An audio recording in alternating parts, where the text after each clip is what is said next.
Aunty சொல்கிறாங்க உடனே, "இதை பாருமா, உனக்கே தெரியும் நம்ம கிராமத்தில் ஒரு சாபம் இருக்குது. அந்த சாபம் வந்துட்டு ஆம்பளைங்களை கொன்னுடும் அண்ட் பொம்பளைங்களை வந்து பைத்தியமாக சுத்த வைக்கும். வெறும் பொண்ணால் மட்டும்தாம்மா அந்த சாபத்துலேருந்து விமோச்சனை கொடுக்க முடியும். அப்படிதாம்மா ஸ்ட்ராங்கான ஸ்பிரிட் இருக்குது" அப்படின்னு சொல்கிறாங்க. அப்புறம் சொல்கிறாங்க, நம்ம ஹீரோயின் வந்து அவனுக்கு ஏற்ற ஒரு கரெக்டான புருஷனை பார்த்து, ஒரு பையனை பார்த்து கல்யாணம் பண்ணிக்கிட்டா இந்த சாபத்துலேருந்து விமோச்சனை கிடச்சிடுறாங்க. இந்த மாதிரி இல்லாமல் சாபம் விமோச்சனை கிடைக்கும். உடனே நம்ம ஹீரோயினும் எது சூட்டபுளான பையனா அப்படின்னு சொல்லிட்டு யோசிக்கிறாங்க. உடனே இந்த ஆண்டிஸ்லாம் சேர்ந்து நம்ம ஹீரோயினுடைய ஃப்ரெண்டை கை காமிக்கிறாங்க. எது இவனா அப்படின்னு சொன்ன உடனே எல்லாரும் சேர்ந்து அவங்க 2 பேரையும் சேர்த்து வச்சு நிற்க வச்சு, என்னமா இருக்குது பேரு அப்படின்னு சொல்லி பேசிக்கிறாங்க.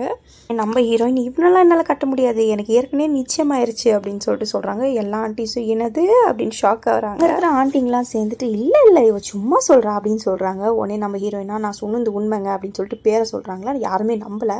உடனே நம்ம ஹீரோயினோட அம்மா நடுவில் வந்துட்டு, அவள் சொன்னது உண்மை தான், அவங்க அப்பா சின்ன வயசுலேயே அவளுக்கு நிச்சயம் பண்ணிட்டாரு அப்படின்னு சொல்லிட்டு அந்த ப்ரூஃப்காக அந்த பெயிண்டிங்ஸ் அந்த லெட்டர்ஸ் எல்லாம் எடுத்துகிட்டு வர போகிறாங்க. ஹீரோயினுடைய அம்மா வந்து ஃபோட்டோ அந்த பெயிண்டிங் எடுத்துன்னு வந்து காமிக்கிறாங்க. இதுதான் நம்ம ஹீரோவாக இருக்கணும்னு நினைக்கிறேன்.